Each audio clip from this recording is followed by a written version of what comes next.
গ sin alpha is equal to -√3/2 এবং 90 degree থেকে বড় 270 ডিগ্রি থেকে ছোট আলফার মান। ওকে, এটা আমাদের হচ্ছে সত্য। আর আমার মান দেওয়া আছে কত, sin alpha is equal to -√3/2। তাহলে আমি প্রথমে কি করব, sin alpha is equal to -√3/2। তাহলে sin কত ডিগ্রি মাইনাস করে রেখে দিলাম, sin কত ডিগ্রি -√3/2, sin 5/3 অর্থাৎ sin 60 ডিগ্রি, sin 5/3। ওকে, এখন আমি দেখব sin, যেহেতু আগে এখানে sin ঋণাত্মক আছে অর্থাৎ নেগেটিভ আছে, আমি দেখব sin কোথায় কোথায় নেগেটিভ, অর্থাৎ থার্ড কোয়াড্রেন্ট আর ফোর্থ কোয়াড্রেন্টে sin নেগেটিভ। তাহলে আমাকে এখান থেকে ফোর্থ কোয়াড্রেন্টে আসতে হবে, 5 প্লাস দিতে হবে।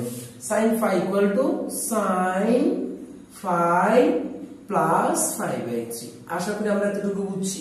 5 মানে হচ্ছে কত, 5 মানে হচ্ছে 2 * 5/2। এগুলো আমরা আগে লিখেছি, এখন আর লিখবো না, কেমন। 5 মান তো আমরা বুঝি 2 * 90 ডিগ্রি, ঠিক আছে। এখানে অর্থাৎ যদি লিখতাম আর কি, sin alpha equal to sin 2 * 5/2। এখন তো এটা না লিখলেও বুঝতেছি আমরা যে দুইটা 90 ডিগ্রি ঘুরবো, অর্থাৎ দুই সমকোণ ঘুরবো, ঠিক আছে। তাহলে এখানে আসলে আমার কাছে sin আলফা ইকুয়াল টু, তাহলে এটা মানে তো এটা না, তাহলে আমরা লিখতে পারি যে সরাসরি, চাইলে এটা না লিখি, ঠিক আছে। দুইটা কোয়াড্রেন্ট যেহেতু ঘুরতেছি, তাহলে আমরা যে এটা লিখতে পারি যে -sin 5/3 এর জন্য আমরা এটা লিখতে পারি। ওকে, তাহলে sin কত হবে এখানে, এবার যদি আমরা এখানে এলসিএম করি 3 5 প্লাস 5, ওকে, তাহলে আসবে sin 4/5/3। তাহলে sin যদি চলে যায়, তাহলে এখানে থাকবে আমার কাছে আলফা ইকুয়াল টু 4/5/3। ওকে, এবার দেখি তো আমার রেঞ্জের ভিতরে আছে কিনা। কত, 60 ডিগ্রি, 424 240 ডিগ্রি, 3/5/2 এটার ভিতরেই আছে। কিন্তু এর পরে যদি আমি এই কোয়াড্রেন্টে যাই, দেখা যাচ্ছে এটা এমনিই বড় হয়ে যাবে, দেখতে পারেন চাইলে, কারণ এটা যেহেতু 270 ডিগ্রির কাছাকাছি চলে আসছে, এইটাতে গেলে আরো বড় হয়ে যাবে। কিভাবে দেখেন, আবার ইহা গ্রহণযোগ্য লিখে দেন, ঠিক আছে। আবার sin alpha equal to -√3/2, so sin alpha equal to -sin 5/3। Okay, so sin alpha equal to, আমি এখন ফোর্থ কোয়াড্রেন্টে যাব, তাহলে কি লিখতে পারি, 5 প্লাস দিতে হবে। এখানে কি দিয়েছিলাম, 5 প্লাস, আর এখানে দিতে হবে কি, ফোর্থ কোয়াড্রেন্টে যেতে হলে টুয়াইস 5 ফোর্থ কোয়াড্রেন্টে যেতে হলে টুয়াইস 5 প্লাস কত, 5/3। এই যে 1 টুয়াইস 5 মানে চারটা কোয়াড্রেন্ট, 4 * 90 ডিগ্রি। তাহলে এই 1 2 3 4 হয়ে আবার কি দিলাম, এখানে মাইনাস দিব, -4 হয়ে এখানে মাইনাস, ঠিক আছে। এই যে তাহলে টুয়াইস 5 -5/3, তাহলে -5 থেকে ওখানে সাইন কি, নেগেটিভ। কয়বার বসে, 4 বার, সাইন থেকে যাবে, কিটা বসে যাবে, ওই যে আগের অঙ্ক আর কি, ঠিক আছে। তাহলে আমরা এখান থেকে কি লিখতে পারি, এখান থেকে লিখতে পারি sin আলফা ইকুয়াল টু কত, 3 2 6। তাহলে এখানে আসবে sin 6/5 -5 ডিভাইডেড বাই 3, এলসিএম করলে তাহলে এখানে পাবো আমি কত, sin alpha equal to sin 5/3, so alpha equal to 5/3। এখন দেখি এটা আমার লিমিটের মধ্যে আছে কিনা। এখানে 60 5 30 300 ডিগ্রি চলে আসছে, আমার এখানে আছে কত, 270 ডিগ্রি থেকে ছোট হতে হবে, দেন এটা আমার আসতেছে না। তাহলে সুতরাং ইহা গ্রহণযোগ্য, ইহা কি গ্রহণযোগ্য নয়, ঠিক আছে। তাহলে আমরা আমাদের মানটা কোনটা, শুধুমাত্র এটা, তো লিখে দেন প্রদত্ত সীমার মধ্যে আলফা এর মান কত, আলফা এর মান 4/5/3, এটা হচ্ছে आंसर। এরপরটা দেখি আমরা cot alpha is equal to -1, ঘ নম্বরে আপনাদের 11 নম্বরের ঘতে কি বলছে, cot alpha is equal to -1।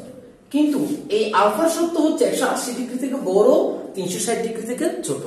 যাই হোক, সো আমি আগে cot alpha equal to -1 নিলাম, সো cot alpha মাইনাস বসাই দিলাম। cot কত ডিগ্রি মান 1, cot 5/4 এর মান 1, তাহলে লিখে দিলাম cot 5/4 এর মান 1।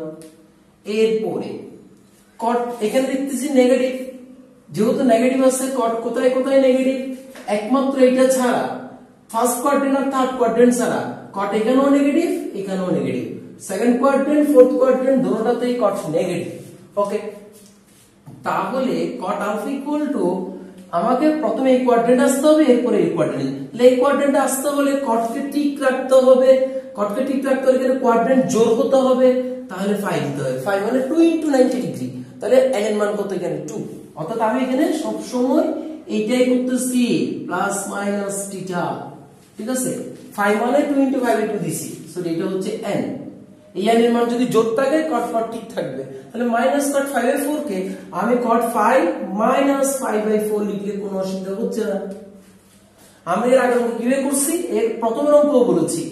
আমরা যখন আগে অঙ্ক এরকম ছিল cot 3 5/4, তাকে আমরা এভাবে লিখেছি না, cot 5 মাইনাস 5/4 এভাবে লিখেছিলাম না এটাকে। ওকে, সেটাই হচ্ছে কিন্তু। তারপরে কোয়াড্রেন্ট ঘুরিয়ে দেখেছি 1 2 মাইনাস, এখানে কটটা কয়বার ঘুরছে, দুইবার, দুইবার হলে কট কটের মতো ঠিক থাকবে, cot 5/4 এবার লিখতাম না। এখন এখান থেকে এখানে যাচ্ছে, আর কিছু না, মানে পিছন উল্টো দিক থেকে যাচ্ছে। তো যাই হোক, এখন cot আলফা ইকুয়াল টু, তাহলে এখান থেকে কি পাবো আমরা, 3/4 পাচ্ছি। So alpha equal to 3/4। এখন 3/4 আমার এখানে কাউন্ট আছে কিনা, 180 ডিগ্রি থেকে বড় হতে হবে। এখানে আছে আমার কাছে 45 আসবে, তাহলে 45 * 3 3 5 15 5 হাতে 1 3 4 1 13 135 ডিগ্রি, কিন্তু আমার 180 ডিগ্রি থেকে বড় হতে হবে। তার মানে ইহা গ্রহণযোগ্য নহে। তাহলে এবার এই কোয়াড্রেন্টে গিয়ে দেখি, আবার ফোর্থ কোয়াড্রেন্টে যাচ্ছি আমি, cot আলফা ইকুয়াল টু -1 হলে, so cot alpha equal to minus cot কত ডিগ্রি মান 1 5/4 মাইনাস চিহ্ন দেখিয়ে দিলাম, cot আলফা ইকুয়াল, দেখুন দেখি মাইনাস cot কোথায়, এখানে নেগেটিভ, এটা তো নিয়েই ফেলেছি ফোর্থ কোয়াড্রেন্ট। তো ফোর্থ কোয়াড্রেন্টে যেতে হলে cot ঠিক থাকবে, এমন কি দিতে হবে, টুয়াইস 5 মাইনাস 5/4। আমি চাইলে এখানে 3/5/2 প্লাস 5/4 দিতে পারতাম, কিন্তু cot তো আসবে না, তখন tan আসবে। ওকে, তো যাই হোক এটা দিলাম, cot টুয়াইস 5, টুয়াইস মানে কয়টা কোয়াড্রেন্ট, 4টা কোয়াড্রেন্ট।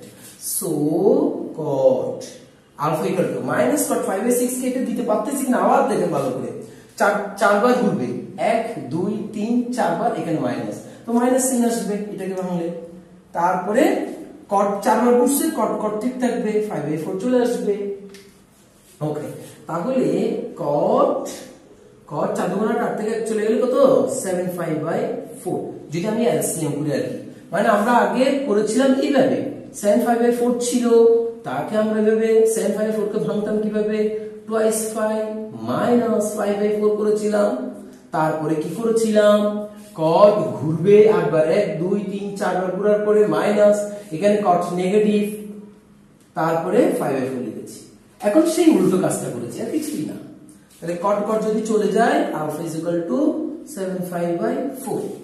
ওকে, তো আলফা ইজ ইকুয়াল টু 7/5/4 আসছে, এটা আমার কাউন্টে আছে কিনা, এখানে হচ্ছে যে 45 ডিগ্রি, তাহলে 45 ডিগ্রিকে আমি যদি কত দিয়ে গুণ করব, 5/4 মানে 45 ডিগ্রি ইনটু 7 দিয়ে গুণ করলে তারপর রাশিটা করে ফেলুন, 535 এর 5 হাতে 3 4 7 28 29 30 31 315 ডিগ্রি। আমার বলছে 360 ডিগ্রি নিচে হলে হবে, 180 ডিগ্রি থেকে বড় হতে হবে, 180 ডিগ্রি থেকে বড়, 360 ডিগ্রি থেকে ছোট। তাহলে আমরা বলতে পারি ইহা গ্রহণযোগ্য। ওকে, এখন প্রশ্ন হচ্ছে এরপরে যদি আরো গণিত হয়, তার মানে এখানে আসতে হবে, তখন কোয়াড্রেন্ট বেশি হয়ে, অর্থাৎ 360 ডিগ্রি থেকে বাইরে চলে যাবে। চাইলে করে দেখতে পারেন আরো কয়েকবার, দেখবেন 360 ডিগ্রি থেকে বাইরে চলে যাচ্ছে। ঠিক আছে, তো কখন বুঝবো যে আর করতে হবে না, এই যে করে দেখলেই বুঝে যাবে। এরপরে যদি আমি করি cot alpha is equal to minus cot 5/4 যদি থাকে, তাহলে আমাকে 2s5 দিছি, তো 3/5 দিব, মানে দেখাচ্ছি cot কত, alpha is equal to minus cot 5/6, তো 5/4 তো আমি যদি এখন cot alpha is equal to cot 3 5 minus 5/4 দিই, এখানে কত 6 5/2 6টা 90 ডিগ্রি, তখন সে এই একটা 90 দুইটা 90 তিনটা চারটা পাঁচটা ছয়টা হয়ে মানে এখানে আবার আসছে না ঘুরে, ঠিক আছে, দিতে পারতাম কিন্তু করি নাই কেন, কিন্তু এখানে একটা রেঞ্জ দিয়ে দিছে শক্ত, তার জন্য ওখান থেকে কোয়াড্রেন্ট ঘুরালে এটার বাইরে চলে যাবে। কি বাইরে চলে যাচ্ছে দেখেন, so cot alpha equal to 3 4 12, 12 থেকে 1 চলে গেলে তাহলে আসবে এখানে 11/5/4। সো আলফার মান কত আসছে এখানে 11/5/4। 11/4 মানে কত ডিগ্রি, 11 * 45, 11 into কত 45 ডিগ্রি। আশা করি বুঝে গেছেন। 360 ডিগ্রি থেকে কি হয়ে চলে যাচ্ছে, এখানে বাইরে চলে যাচ্ছে, 49 এর মতো আসতেছে, ঠিক আছে, আপনারা ক্যালকুলেশন করে দেখবেন। ওকে, সেই জন্য আর এটা করে দেখি নাই, তো আপনি পরীক্ষা যদি না বুঝেন করে দেখবেন, তারপর লিখে দিবেন গ্রহণযোগ্য নয়। তো সুতরাং প্রদত্ত সীমার মধ্যে আলফা এর মান কত কত কত 7/5/4, এইটাই হবে आंसर। যদি এই সংক্রান্ত এই কোয়াড্রেন্ট সংক্রান্ত কোনো সমস্যা থাকে, আগের পর্বগুলো বেসিক পর্বগুলো যদি দেখেন খুবই ভালো লাগবে। ওকে, সবগুলো লিংক নিচে আছে।